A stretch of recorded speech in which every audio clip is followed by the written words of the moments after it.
네, 하나님 말씀 에스겔서 2장 1절로 7절까지의 말씀입니다. 오늘 말씀은 여러분이 이 설교를 들으면 좀 우울해지거나 마음이 다운될 수도 있는 그런 설교인데 사실 저 자신에게 하는 설교고 에스겔서 그 선지서를 제가 계속 강의하면서 성경에 나오는 선지자들에 대해서 대선지서, 소선지서를 금요일 때마다 강의했잖아요. 그때 한번 설교해보자, 이런 주제를 가지고 말씀 한번 전해보자 라고 생각하고 있었던 본문인데요.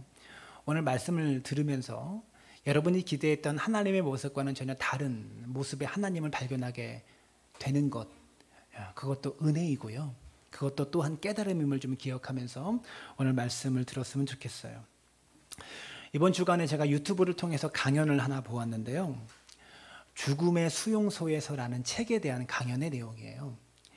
이 책은 1945년도에 초판된 이후로 19개국의 언어로 번역되어져 가지고요. 전 세계에 널리 퍼져 있는 그런 책입니다.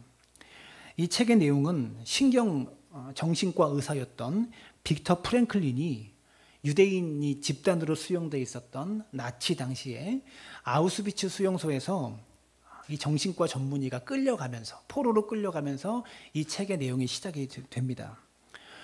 유대인 포로 수용소에 끌려가면서 그리고 그 속에서 생활하면서 그 포로 수용소 안에서 반복되어지는 부조리한 일상들이 있잖아요. 그 부조리한 상황들 속에서 사람들이 보여주고 있는 삶의 모습들이 신경정신과 전문의의 입장으로, 신경정신과 의학을 공부했던 전문의의 입장에서 바라보면서 이 정신과 전문의의 이론으로 수용소 안에서 사람들의 일상의 모습을 해석한 그런 책이에요. 굉장히 재미있었는데요. 저자는 매일의 죽음의 두려움 속에서 빵 한 조각과 물을 너무 많이 타가지고 멀건 스프, 그것만 배식이 된대요.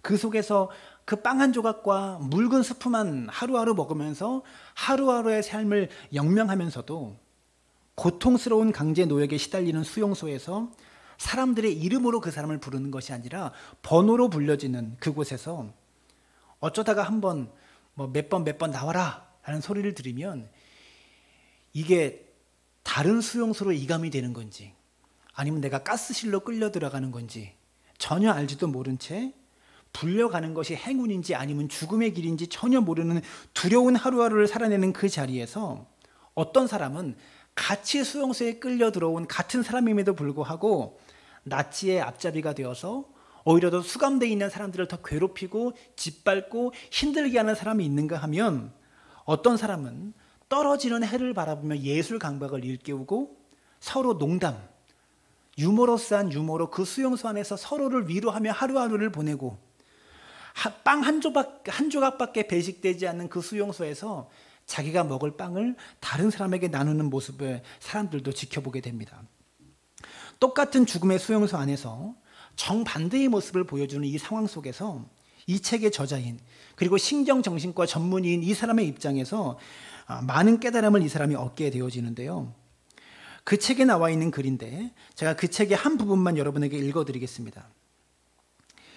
인간에게 모든 것을 빼앗아 갈 수 있어도 단 한 가지, 주어진 환경에서 자신의 태도를 결정하고 자기 자신의 길을 선택할 수 있는 자유만큼은 빼앗아 갈 수 없었다. 무슨 말인지 이해가 되시죠? 인간에게 모든 것을 다 빼앗아 갈 수는 있어도 단 한 가지, 자기에게 주어진 환경과 상황 속에서 자신이 살아갈 삶의 태도를 결정하고 자신의 길을 선택할 수 있는 이 자유만큼은 환경에 빼앗아 갈 수 없었다라는 것이에요. 책은 말합니다. 수면 부족, 식량 부족, 다양한 정신적인 스트레스를 받는 그런 상황 속에서 그러한 삶의 환경이 수감자들을 어떠한 삶으로 어떠한 행동 양식으로 유도할 수 있는 그런 환경과 가능성들은 많이 있었지만 그럼에도 불구하고 신경정신과 전문의의 입장에서 분석을 해보면 그 수감자가 어떠한 종류의 사람이 되어지는가는요, 개인의 선택의 결과이지 수용소의 환경이 아니었다라는 겁니다. 책의 한 부분은 또 이렇게 말합니다. 나는 살아있는 인간의 실험실이자 시험장이었던 강제 수용소에서 어떤 사람은 성자처럼 행동할 때, 또 어떤 사람은 돼지처럼 행동하는 것을 보았다. 사람의 내면에 두 개의 잠재력을 모두 가지고 있는데 그 중에 어떤 것을 취하느냐 하는 문제는 전적으로 그 사람의 의지에 달려 있다. 여러분, 우리는 이런 사람들을 주변에 많이 만나죠. 나는 부모를 잘못 만나서, 태어난 환경이 좋지 않아서, 나는 자질이 별로 없어서, 가진 게 별로 없이 태어나서, 이런 핑계를 대는 사람들을 많이 만나지만, 오늘날의 표현처럼 흙수저 집안에서 태어났지만 반대로 멋진 삶을 이루어내는 사람들도 많이 만나게 된다는 거죠. 환경 때문에 그렇게 되었다, 환경 때문에 이 지경이 되었다라는 것도 설득력이 있는 이야기지만, 이 책의 저자는 분명히 말합니다. 죽음의 수용소 안에서 어떤 삶을 살 것이냐 하는 것은 수용소가 결정하는 것이 아니라 그 사람이 내가 어떠한 삶을 살아갈 것이냐, 내 의지, 결단, 자신의 선택, 자신의 태도에 달려 있다라는 것을 이 책의 저자는 이야기하고 있어요. 책에서는 또 말합니다. 인간이 내 삶에 시련을 가져다 주는 인간의 상황, 환경을 변화시킬 수는 없다. 하지만 그 시련에 대한 자신의 태도만큼은 내 스스로 결정할 수 있다. 한번 따라해 볼까요? 내가 상황을 변화시킬 수는 없지만, 여기 계신 분이라도 따라하세요. 내가 상황을 변화시킬 수는 없지만 태도는 선택할 수 있다. 그렇습니다. 삶의 상황과 환경을 변화시킬 수는 없지만 내 삶의 태도만큼은 내가 내 스스로 전적으로 내 힘으로 선택할 수 있다는 거죠. 여러분, 우리에게 운명이라는 것이 찾아옵니다.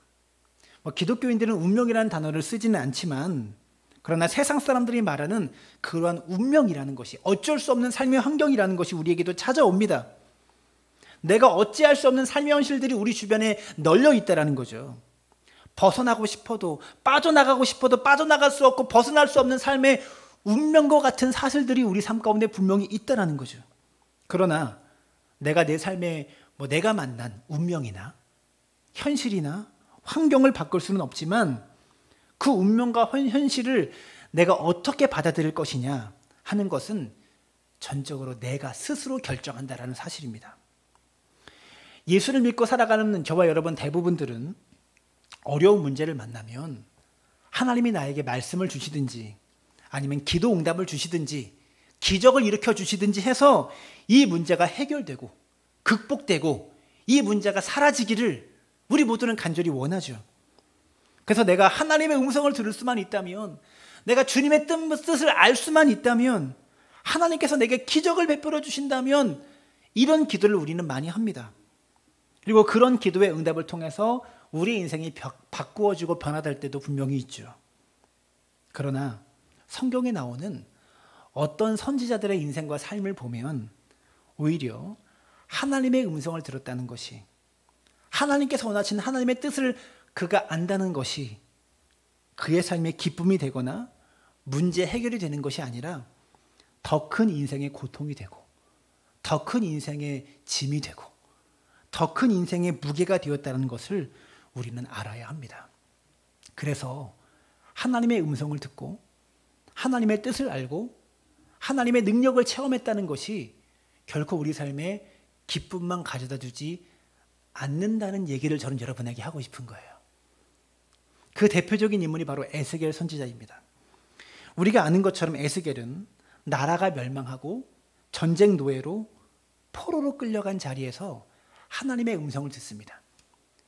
아까 이 책의 저자 빅터 프랭클린이 아우슈비츠 수용소에서 끌려가서 그 속에서 모습을 관찰했듯이 이 에스겔도 전쟁의 노예로 포로로 끌려가서요, 거기서 하나님의 음성을 듣고 하나님의 임재를 경험해요.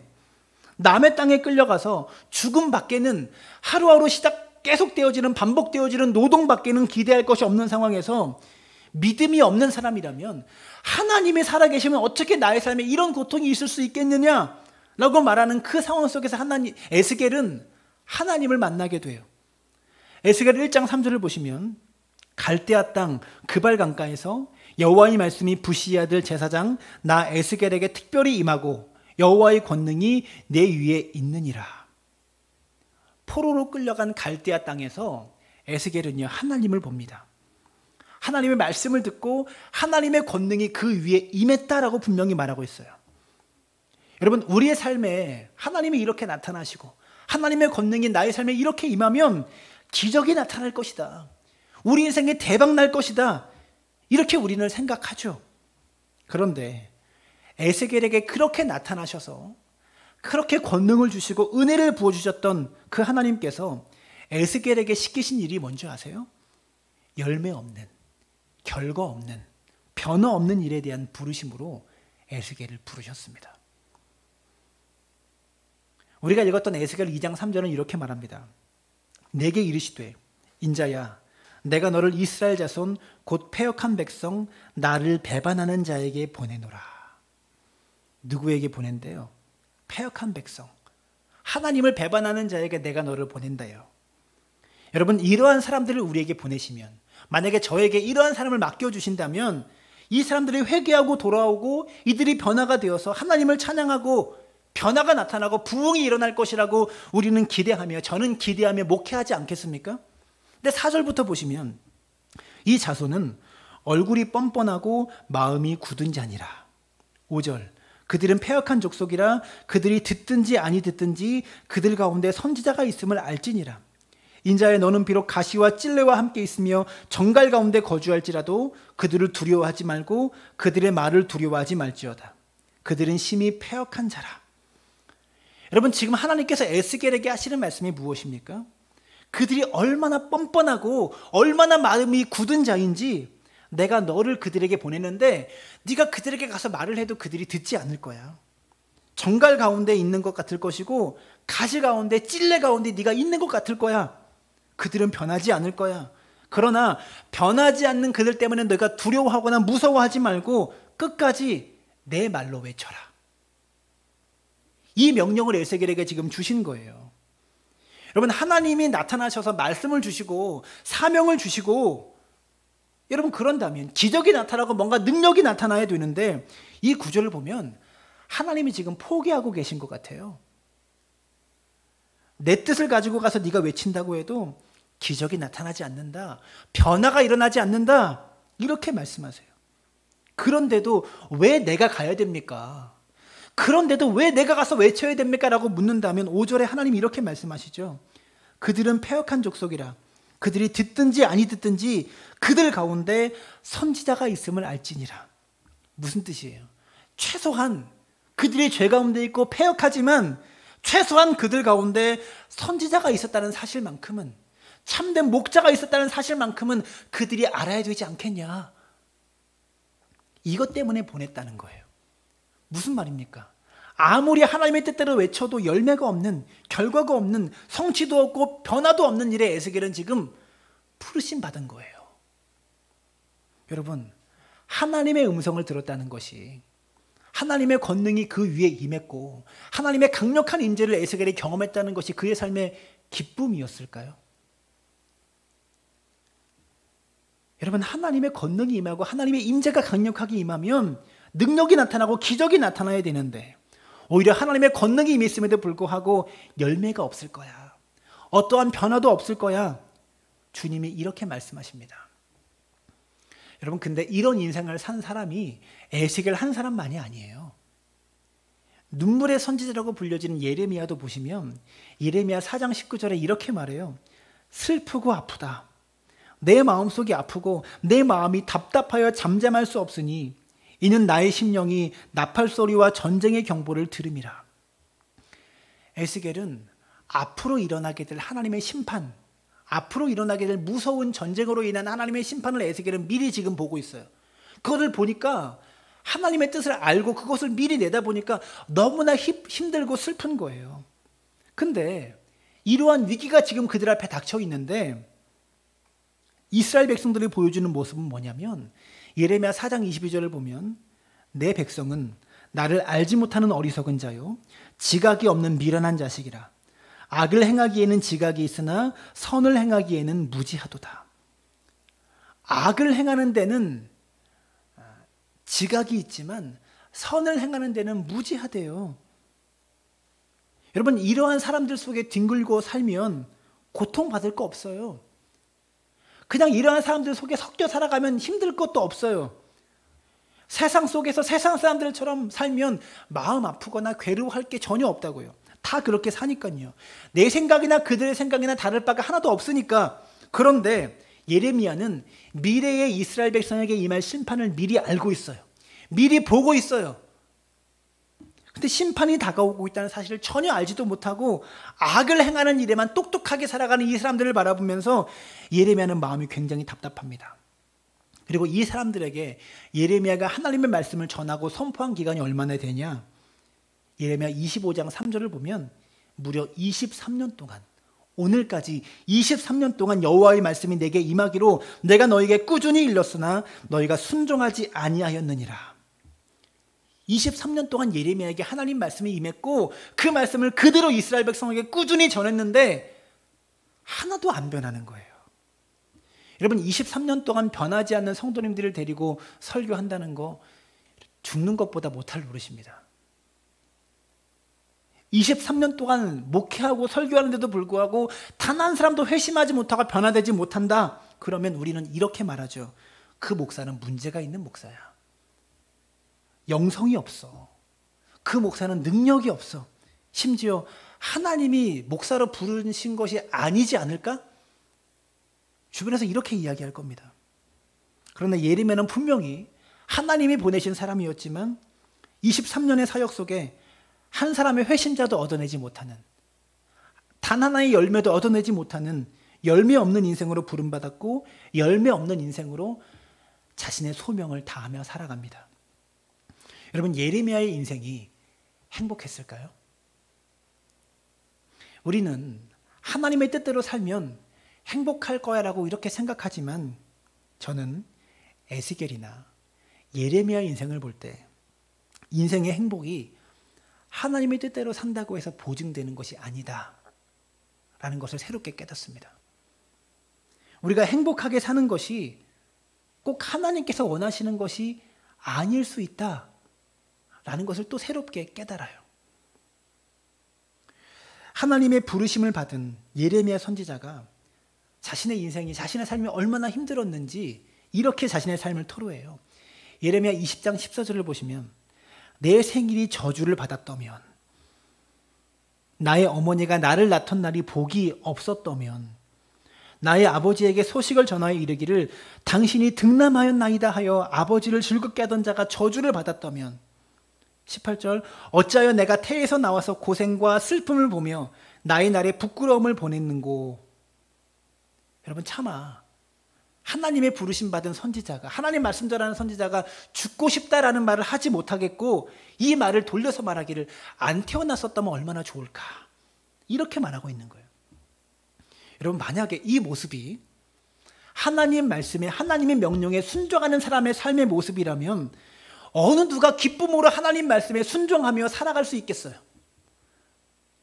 저는요, 혹시라도 이 설교를 준비하면서 혹시라도 우리 성도님들의 삶 가운데 이 예레미야의 탄식, 에스겔의 탄식을 하면서 지금의 인생을 살아가고 계시는 분은 있지 않을까, 이런 생각을 해봤습니다. 미래가 보이지 않아요. 답이 안 나와요. 그런데도 안 할 수는 없고 또 하자니 죽을 노릇이고 뭐라고 할 수 없는 이쪽과 저쪽 사이에 끼어서 정말 인생의 의미를, 내 삶의 가치를 고민하고 계신 그런 성도님들이 계실지 모르겠습니다. 뭐라도 나아질 것이라는 가능성이 내 삶에 보이면 오늘을 참고 인내하고 견딜 수 있겠는데 아무리 생각하고 계산해 보아도 달라질 게 보이지 않습니다. 여러분, 그러한 삶 속에서 성실하게 기쁨으로, 감사함으로 인생을 살아갈 수 있는 사람이 얼마나 될까요? 아우슈비츠 수용소에 갇혔던 정치과 전문의 빅터 프랭클린이 관찰하고 바라봤던 것처럼 삶의 환경은 이래도 어떤 사람은 성자처럼 행동하고 어떤 사람은 개, 돼지처럼 행동하는 것을 보았다. 근데 그 모든 성자와 돼지를 가르는 것은 환경이 아니라 개인의 선택이었다. 그렇게 말했는데 이런 삶의 환경 속에서 성실하게, 기쁨으로, 감사함으로 자신의 인생을 살아갈 수 있는 사람이 얼마나 되겠냐라는 거예요. 오래전에 있었던 제 이야기지만 제가 부목사로 섬기던 지방에 있는 한 교회에서 제가 쫓겨났잖아요. 그 교회는 3대째 세습을 하는 그런 교회는 여러 가지 문제가 있었어요. 재정 문제가 있었고 담임 목사님의 또 문제가 있었고 세습을 방대하는 장로들, 그들을 교회에서 쫓아내는 일을 저에게 맡겼을 때 그들이 예배당에 들어오면 몸싸움이 일어날 텐데 내가 나보고 사진을 찍으래요. 법원에 증거를 제출하려고. 그들을 해고하는 문서를 제가 만들고 어쩌죠 뭐 그런 일을 원로 목사님을 통해서 저에게 시켰을 때 저는 이 일을 못하겠습니다. 이건 교회가 할 일이 아니고 그분들의 요구가 잘못된 것은 아닙니다. 정말 하나님을 사랑하고 교회를 사랑하고 오랜 시간 동안 교회를 헌신해 왔던 분들입니다. 원로 목사님에게 이러시면 안 됩니다. 라고 얘기했다가 교회에서 쫓겨났어요. 다음 날이 주일이었는데 토요일에 바로 해고당했습니다. 그리고 나서 교회에서 들리는 저에 대한 소문은 송 목사가 반대하려는 성도들을 데리고 나가서 개척하려고 한다. 교단에서는 송 목사가 나이든 원로한테도 대드는 개념 없는 목사다. 이런저런 소문들이 저에 대한 소문들이 도는 거예요. 그때 제가 목사 안수 1년 차였는데 안수를 받고 얼마 안 돼서 그곳으로 갔는데 이렇게 변질된 교회에서 한국교회가 이렇게 변질됐는데 이렇게 변질된 교회에서 제가 목사로 살아가는 것이 무슨 의미가 있겠나. 교회가 이렇게까지 망가져 있는데 그 교회 안에서 내가 목사로 생활하며 하루하루를 살아간다는 것이 하나님에게 어떠한 의미가 있겠나, 어떠한 의가 있겠나. 그러면서 제 마음속에 드는 생각이 교회가 나를 버렸나? 이 생각이 들 정도로 힘들었어요. 그래서 제가 계속 목사로 살아갈 수 있을까? 목사로 사는 게 어떤 의미가 있을까? 이것 가지고 계속 고민했어요. 그 고민하는 시간 동안 제가 성경을 보는데 하나님께서 제 마음속에 두 가지의 구절을 주셨어요. 이 두 구절의 말씀을 주시면서 이 한 구절의 말씀은 끝까지 목사로 내 삶을 살아가게 하셨고 지금까지도 목사로 내 삶을 살아가게 하셨고 또 하나의 구절은 우리 사랑나무 교회를 개척하게 만드신 구절인데요. 그 중에 한 구절, 목사로 끝까지 계속해서 이 길을 걷게 만든 그 말씀이 에스겔 16장 5절과 6절의 말씀입니다. 이 본문에 대한 해석이 여러 가지 여지가 있기는 하지만 이 말씀 자체는 하나님께서 에스겔에게 주신 말씀이고요. 어려운 형편 속에 삶의 열매가 하나도 없는 그런 상황 속에 살아가는 에스겔에게 하나님이 주셨던 말씀이라는 점에서 이 구절을 한번 보시기 바라요. 5절 말씀, 5절 6절입니다. 아무도 너를 돌보아 이 중에 한 가지라도 내게 행하여 너를 불쌍히 여긴 자가 없었으므로 내가 나던 날에 내 몸이 천하게 여겨져 내가 들에 벌어졌느니라. 내가 내 곁으로 지나갈 때에 내가 피투성이가 되어 발짓하는 것을 보고 내게 이르기를 너는 피투성이라도 살아있으라. 다시 이르기를 너는 피투성이라도 살아있으라. 하나님이 그렇게 힘들어했던 저에게 주신 말씀은 이겁니다. 너는 피투성이라도 살아있으라. 다시 이르기를 너는 피투성이라도 살아있으라. 여러분 이 구절을 읽는데요. 피투성이라도 살아있으라라는 이 말씀이 다 포기하고 싶었던 제 마음에 너무나 깊이 다가왔어요. 하나님, 제가 피투성이가 되더라도 참된 목사로 살아있겠습니다. 버티고 견디겠습니다. 달라진 건 하나도 없습니다. 그저 하나님께서 제 마음속에 이 구절 하나 주셨다는 거. 너는 피투성이가 되더라도 살아있으라. 이거밖에 없어요. 달라진 건 하나도 없습니다. 여전히 미래는 보이지 않습니다. 2014년도에 교회를 시작하고 개척할 때 2011년에 사랑나무 교회 지금의 모습이 하나도 보이지 않았어요. 피투성이 같은 어린 자식 동아하에 데리고 내 식구가 살고 있던 집 마루에서 교회를 시작하게 되었습니다.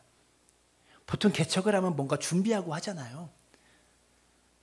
아는 사람들을 만나서 물질적으로 준비하고 뭔가 좀 준비하고 목회의 다음으로 넘어가려면 뭔가 계획하고 준비하고 넘어가는데 그냥 있었던 집 마루에서 교회를 시작한 거예요.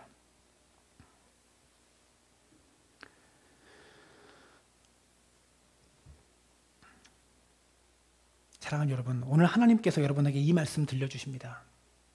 너는 피투성이라도 살아있으라.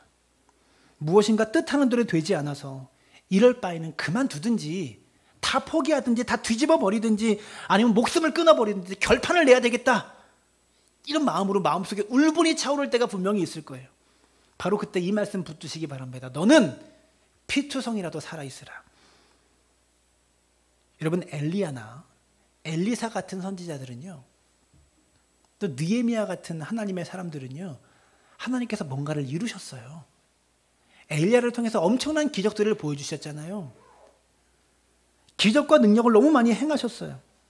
그들에게 말씀도 주셨고 권능들을 주셨고, 그런데 에스겔이나 예레미야 같은 사람에게는요, 똑같이 하나님의 사명을 주셨고 하나님의 권능이 임했고 하나님이 임재하셨지만 기적과 능력의 방법으로 그들을 통해 일하지 않으셨습니다.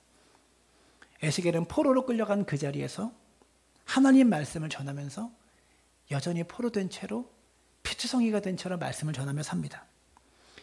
예레미야는 23년 동안 아무런 열매가 없고 결과가 없는 그런 상황 속에서 죄를 향해 가는 패역한 세대, 그들만 모여있는 그 세대 속에서 최소한 하나님의 뜻을 전하는, 하나님 말씀을 전하는 하나님의 참된 선지자가 너희들 가운데 있었다.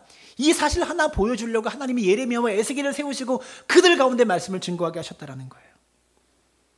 사랑하는 여러분, 사람의 인생이요, 때로는 무엇인가를 성취하고 대단한 일을 해내는 것이 사명인 사람들도 있지만 때로는 정말 아무 의미 없는 하루하루 쳇바퀴 도는 것 같은 그런 삶 같은 삶이지만 이 땅에서 살아가는 것 자체가, 이 땅에서 하루하루 숨쉬며 사는 것 자체가 누군가에게 기쁨이 되고 누군가에게 보람이 되고 그것이 사명인 사람이 분명히 있을 수 있어요. 뭔가 대단한 꿈을 꾸고 대단한 것을 이루는 것이 사명인 사람도 있지만 그냥 살아남는 것 자체가 사명인 사람도 있을 수 있다고요. 왜요? 살아있는 것 자체가 누군가에게 기쁨이니까. 자식이 숨쉬는 것 자체가 부모에게 기쁨이듯이 우리가 살아남는 것 자체가 하나님에게 기쁨인 거예요. 나는 대단한 돈벌이를 해서 뭐 교회를 짓든지 선교를 하든지 뭔가 대단한 일을 하려는 꿈을 내가 꾸고 있더라도, 물론 그렇게 꿈을 꾸고 기도할 수는 있겠지만 하나님께서 우리에게 원하시는 것은요, 어쩌면 이 혹독한 세상 속에서 살아남는 것, 그것이 우선일지도 모릅니다. 인생은요, 뭔가 성취가 있을 때 재밌습니다. 목회도 마찬가지죠. 뭔가 성취가 있을 때 재밌잖아요. 일을 이루고 일이 되어질 때 그때 신나고 그때 재밌는 거예요. 일이 안 되면 인생을 사는 맛이 안 나요. 우리가 뭔가 일을 하면 일이 되는 것을 꿈꾸는 게 당연한 것이잖아요. 그러나 우리 하나님께서 때로 저와 여러분에게 대단한 일을 이루라고 말씀하지 않고 살아남기만 해라, 이렇게 말씀하실 수도 있다는 겁니다. 패역한 세대 한가운데 에스겔과 예레미야에게 그것을 요구하셨던 것처럼 우리는 성경을 통해 이 말씀을 너무나 잘 알면서도 자꾸만 잊어버리는 말씀이 몇 가지가 있습니다. 첫 번째, 일의 성취는 내게 있지 않고 하나님께 달렸다는 사실을 너무나 잊고 삽니다. 전도서 11장 5절은 말합니다. 바람의 길이 어떠함과 아이벤 자의 태에서 뼈가 어떻게 자라는지 내가 알지 못함 같이 만사를 성취하신 하나님의 일을 내가 알지 못하느니라. 세상의 모든 일을 하나님이 어떠한 방법으로 이루어 가시는지 우리는 모릅니다. 일의 성취는 오직 하나님께만 달려있기 때문에 우리는 이 일이 성취될 것인지 안 될 것인지 모른다라는 거예요. 두 번째, 그 일의 때도 우리에게 달려있지 않아요. 전도서 3장 1절은 이렇게 말해요. 법무사에 기한이 있고 천하만사에 다 때가 있나니. 일의 때도 우리 손에 달려있지 않아요. 우린 이 두 가지 사실을 너무나 잘 알죠. 그럼에도 불구하고 내 뜻대로 되지 않는다, 내가 원하는 때에, 내가 계획했던 때에 일이 되지 않는다라는 것 때문에 낙담합니다. 믿음을 포기합니다. 하나님을 원망하죠. 그러면서 이렇게 말해요. 못 살겠다. 베드로전서 5장 6절에 이렇게 말합니다. 그러므로 하나님의 능하신 손 아래에서 겸손하라. 때가 되면 너희를 높이시리라. 하나님께서 우리를 높이실 때가 언제인지 우리는 몰라요. 그래서 그때가 올 때까지 우리가 할 수 있는 일은 무엇입니까? 겸손하게 일의 성취는 하나님께 달려있다는 것을 인정하는 것입니다. 여러분, 내가 태어나고 싶어서 이 땅에 태어난 것 아니잖아요. 내가 살아가는 내 삶의 환경을 내가 결정한 것이 아니잖아요. 그렇기 때문에 내 인생은 내가 만든 것이 아니고 내 인생은 하나님께서 만든 것이구나, 이 사실을 인정하면서 오늘을 살아내는 것이죠. 내 뜻대로 안 되기 때문에, 내 생각대로 일이 안 되기 때문에 나는 살 가치가 없다라고 말하는 것만큼 내 인생은 내가 산다, 이렇게 말하는 것과 똑같은 거예요. 내가 하나님이 되려고 하는 거예요.